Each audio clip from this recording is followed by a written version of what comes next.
Hello, नमस्कार। मैं ऋषभ कुमार। मैं आप सभी का अपने चैनल एक्सर्जिक में एक बार फिर से बहुत स्वागत करता हूं। जैसा कि आप आजकल न्यूज में सुन रहे हैं कि रशिया और यूक्रेन में कॉन्फ्लिक्ट चल रहा है, या ये कह सकते हैं कि रशिया ने यूक्रेन पे एग्रेशन कर दिया है। तो उससे रिलेटेड आज हम पॉइंट जानेंगे, बातें करेंगे, और वो है हिस्टोरिकल बैकग्राउंड ऑफ यूक्रेन की। कि आखिर यूक्रेन की हिस्ट्री में ऐसा क्या रहा है कि जो आज रशिया को एग्रेशन करना पड़ गया। तो सबसे पहले इस पॉइंट को आगे बढ़ने से पहले हम जानेंगे जोग्राफिकल पोजीशन क्या रहा है यूक्रेन का। तो अगर यूक्रेन की जोग्राफिकल पोजीशन के बारे में अगर आप जाने, तो यूक्रेन हमेशा से एक डिस्प्यूटेड टेरिटरी रही है। किसके बीच? रशिया और यूरोप के बीच। अगर आप यूक्रेन को बीच में से हाफ पार्ट में डिवाइड करेंगे तो आप देखेंगे कि जो लेफ्ट पार्ट है, यानी कि जो वेस्टर्न पार्ट है यूक्रेन का, वो प्रो यूरोपियन रहा है, और जो ईस्टर्न पार्ट है वो रहा है प्रो रशिया। और एक चीज और मैं आपको बताना चाहता हूँ कि ये नीचे नीचे जो एक ये क्रीमियन पेनिनसुला इसका नाम है, और ये क्रीमियन पेनिनसुला यूक्रेन के साथ साथ इसे भी हम देखेंगे, क्योंकि क्रीमियन पेनिनसुला का इस पूरे कॉन्फ्लिक्ट में बहुत ही बड़ा रोल रहा है। तो ये हो गई हमारी ज्योग्राफिकल पोजीशन की बात। अब अगर हम आगे जानते हैं, आगे की ओर प्रोसीड करते हैं, तो अगर हम वर्ल्ड वॉर वन के बाद और रशियन रिवॉल्यूशन 1917 के बारे में अगर हम जाने, तो हम ये देखेंगे कि जो यूक्रेन की टेरिटरी है, इसको ऑस्ट्रिया और हंगरी के एम्पायर और साथ में पोलैंड का एम्पायर यानी पोलिश एम्पायर ने भी क्लेम किया हुआ है। तो जो यूक्रेन की हिस्ट्री रही है, ये शुरू से एक डिस्प्यूटेड टेरिटरी रहा है। तो ऑस्ट्रिया हंगरी और पोलिश ने किया। अब अगर रशियन रिवॉल्यूशन के एंड की बात करें, यानी कि जब रशियन रिवॉल्यूशन खत्म होता है 1921 में, और वहां से वर्ल्ड वॉर सेकेंड के बाद तक की, तो रशिया ने यूक्रेन को अपने अंदर कंट्रोल में ले लिया था, और साथ में किसको? क्रीमियन पेनिनसुला को भी ले लिया। ये जो छोटा सा पेनिनसुला आप देख रहे हैं, इसको भी रशिया ने अपने अंदर ले लिया था। और ये कहानी चलती है 1953 तक, और 1953 में एक वहां पे डेवलपमेंट होता है। Communist party of Soviet union Russia के सेक्रेटरी हैं निकिता ख्रुश्चेव, ये आते हैं, और इन्होंने डिसाइड किया कि जो क्रीमियन पेनिनसुला है, ये अब अंडर द गवर्नेंस ऑफ किसके जाएगा? यूक्रेन के जाएगा। एक पॉइंट यहाँ पे समझने की बात है, यूक्रेन और क्रीमिया ये रहेगा रशिया के ही अंदर, लेकिन जो क्रीमियन पेनिनसुला को रशिया क्या है, डायरेक्ट गवर्नेंस न करने की बजाय इसको अपने प्रोविंस यूक्रेन में भेजेगा, और यूक्रेन इसको देखेंगे कि इसकी गवर्नेंस कैसे चलनी है। और ये कहानी कंटिन्यू रहती है 1991 तक। और 1991 में रशिया डिसइंटीग्रेट होता। डिसइंटीग्रेट में एक डिसइंटीग्रेशन के टाइम पे रेफरेंडम किया जाता है, और रेफरेंडम में मोस्टली 90% पॉपुलेशन इस फेवर में वोट देती है कि यूक्रेन को हम रशिया से सेपरेट देखना चाहते हैं। तो उस टाइम पे यूक्रेन को रशिया से सेपरेट करके एक इंडिपेंडेंट कंट्री बना दी गई, including Crimean peninsula. Crimean peninsula किसके पार्ट में चला गया? यूक्रेन में चला गया। और अगर हम इस स्टोरी को आगे की ओर देखें, तो 2004 में यूक्रेन में पहला इलेक्शन होता है, और 2004 में वहां पे यानुकोविक जो प्रो रशियन लीडर है वो जीतते हैं और वहां पे रूल करते हैं।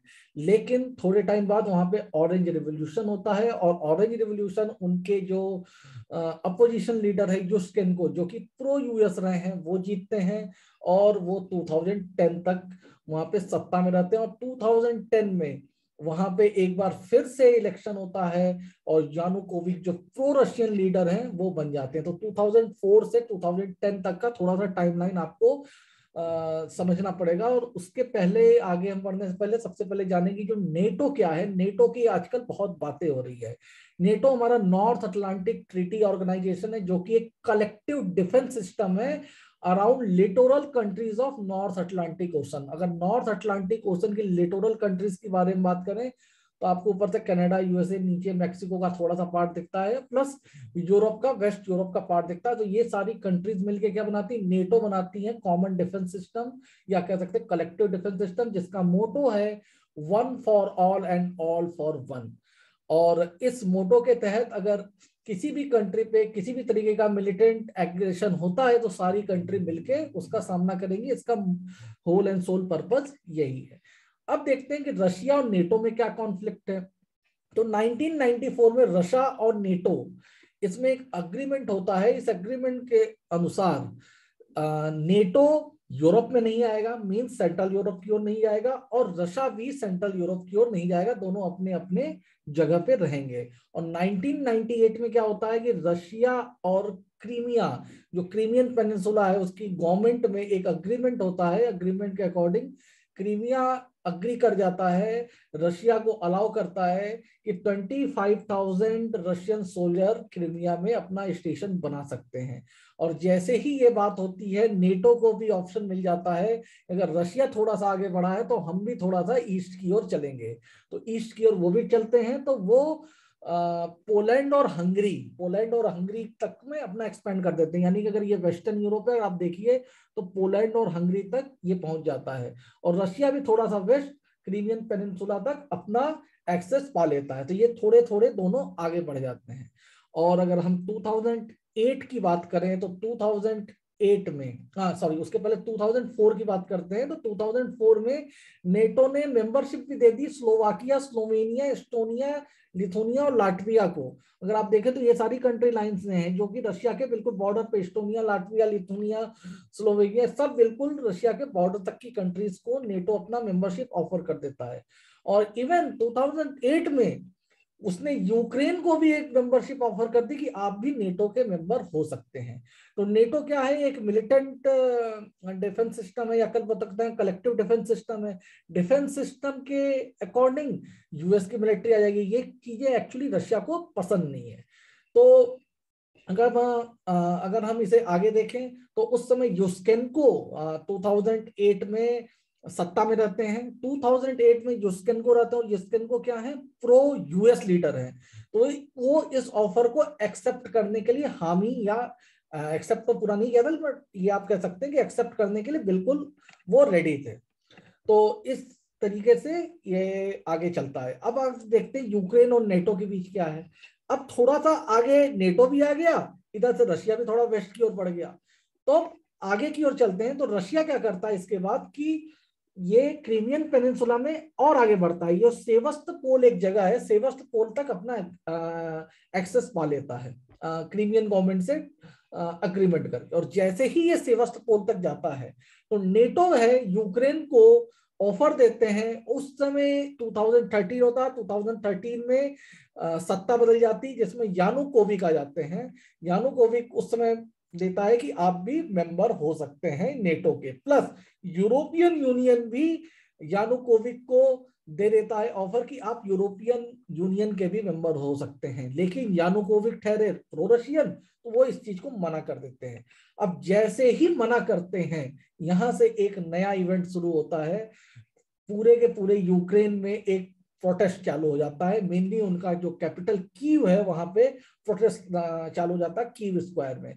जैसे ही वहां पे प्रोटेस्ट चालू होता है, और रशिया गवर्नमेंट आ जाती है उस प्रोटेस्ट को दबाने के लिए। रशिया क्या, यूक्रेन की गवर्नमेंट नहीं, रशिया बाहर की गवर्नमेंट है जो आ जाती है उसको दबाने के लिए। अब जैसे ही दबाने में आ जाती है, उसके बाद यूक्रेन क्राइसिस आ जाती है नवंबर 2013 में। यानुकोविक जो वहां के हेड रहते हैं, वो वहां से भाग जाते हैं कंट्री छोड़ के। और जैसे ही यानुकोविक कंट्री छोड़ के यूक्रेन से भागते हैं, यानी कि एक सिग्नल मिल जाता है कि जो रिबेलियन थे कि उनकी विक्ट्री हो चुकी है। तो उसके बाद फिर क्रीमिया में फिर से रेफरेंडम कराया जाता है। क्रीमिया मीन्स जो वो छोटा सा पेनिनसुला है, इस पेनिनसुला में एक रेफरेंडम कराया जाता है। और रेफरेंडम ये बताता है कि 95% लोग ये चाहते हैं क्रीमिया के कि क्रीमिया को रशिया टेक ओवर कर ले। तो मार्च 2014 में ये जो क्रीमियन पेनिनसुला है, ये यूक्रेन से हटके रशिया में चला जाता है। और जो 5% लोग मना कर देते हैं, उसको हम बोलते हैं टाटर्स। तो वो जो टाटर्स एक्चुअली कौन है, वो एथनिक मुस्लिम है, जो रशियन के द्वारा सप्रेस किए हुए पीपल हैं। और ये, क्योंकि ये तो चाहते ही नहीं थे कि ये रशिया में मिले, और रशिया में मिल गया, तो ये इस तरीके की जो घटनाएं हैं वो हमेशा चलती रहती है रशिया में 2013 के टाइम पे। और रशिया और जो यूक्रेन, रशिया जो है क्रीमियन पेनिनसुला को अपने अंदर ले लेता है। अब एक पॉइंट ये कि यूनाइटेड स्टेट्स ऑफ अमेरिका और वेस्टर्न अलाइज वो ये कहते हैं कि रशिया जो है वो इलीगली एनेक्स किया है क्रीमिया को, क्योंकि वो नेटो के एग्रीमेंट के अनुसार है नहीं कि उसको आगे आना चाहिए। तो ये सारे अपने नैरेटिव सेट रहते हैं। इसके बाद क्या होता है, 2015 आता है, पेट्रो पोरोशेंको वहां पे इलेक्शन जीत जाते हैं, और जो पेट्रो पोरोशेंको है ये क्या है, इक्विडिस्टेंट पॉलिसी क्रिएट करते हैं। इक्विडिस्टेंट पॉलिसी का मतलब है ना तो हम रशिया के साथ रहेंगे ना तो हम यूएसए के साथ रहेंगे। तो 2015 से 19 तक का टाइम जो नेक्स्ट इलेक्शन का था उसके बीच वो यूक्रेन गवर्नमेंट अच्छे से चलती है अपना, क्योंकि दोनों किसी के साथ नहीं है। और उसी बीच आप देखिएगा रशिया और टाटर्स इनके बीच में जो कॉन्फ्लिक्ट है वो चलता रहता है। टाटर्स क्रीमिया के अंदर है और टाटर्स ईस्टर्न यूरोप के ईस्टर्न यूक्रेन के अंदर भी है। तो ये सारा का सारा ये छोटा मोटा स्ट्रगल ये हमेशा कंटिन्यू रहता है। अब मेजर डेवलपमेंट होता है 2019 के इलेक्शन में। 2019 के इलेक्शन में वोलोडिमिर जेलेंस्की इलेक्शन जीतते हैं, जिनका जो झुकाव है, जो टिल्ट रहते हैं हमेशा पॉलिसीज ऑफ यूएसए की ओर। तो यूएसए की ओर अगर रहते हैं तो यूरोपियन यूनियन और नेटो दोनों ऑफर करता है कि आप नेटो के अलायंस या यूरोपियन यूनियन को ज्वाइन कर सकते हैं। और इसी का नतीजा है जो कि रशियन एग्रेशन अभी करेंटली यूक्रेन पे हुआ है। तो ये अब तक की जो हमने बातें की हैं ये की हैं कि हिस्टोरिकल बैकग्राउंड कैसा रहा है यूक्रेन का। अब आगे की जो बातें हैं, जो करंट सिचुएशन है, वो हम किसी और वीडियो में भी समझेंगे। और उसके पहले हम ये जानना चाहेंगे कि यूक्रेन और क्रीमिया क्यों इंपॉर्टेंट है रशिया के लिए। तो सबसे पहला इंपॉर्टेंट ये है कि जो रशिया जो है वो ब्लैक सी में, आप जानते हैं कि रशिया के अगर मैप को अगर आप देखते हैं ये पूरा का पूरा रशिया, तो नीचे का जो पार्ट है ये गर्म पार्ट है और ऊपर का पार्ट जो है वो कोल्ड पार्ट है। यानी कि वहां पे चूंकि वो नॉर्थ पोल के पास है तो वहां सारा का सारा एरिया मोस्टली फ्रिजिड जोन है। तो अगर रशिया अपने ऊपर बैरेंट सी की ओर जाता है तो वो उसको नॉर्थ पोल मिलेगा, आर्कटिक ओशन उधर मिलेगा, उधर उसको ज्यादा फायदा नहीं है। अगर वो नीचे की ओर देखता है ब्लैक सी की ओर, ये एरिया ब्लैक सी है, तो ब्लैक सी में उसे वार्म वाटर मिलता है। तो एक तरीके से रशिया का जो वार्म वाटर ब्लैक सी के थ्रू मिलेगा उसमें यूक्रेन और क्रीमिया ये दोनों का बहुत ही पार्ट है। इसलिए यूक्रेन और क्रीमिया रशिया के लिए बहुत ही ज्यादा क्रूशियल पार्ट है। उसके बाद अगर हम बात करें नॉर्दर्न स्ट्रीम और साउदर्न स्ट्रीम पाइपलाइन की, तो आपको पता है कि दुनिया में जो सबसे ज्यादा नेचुरल गैस है वो कहाँ पे है, वो है रशिया के पास। तो रशिया को जो नेचुरल गैस यूरोप में भेजनी होती है तो उसके लिए चूंकि ऊपर यूराल माउंटेन है तो नीचे जो जगह बचती है वो आती है यूक्रेन की। यहाँ से इनका ज्योग्राफिकल टोपोग्राफी भी आसान है, तो यूक्रेन से ही होकर के रशिया की पाइपलाइन यूरोप में जाती है।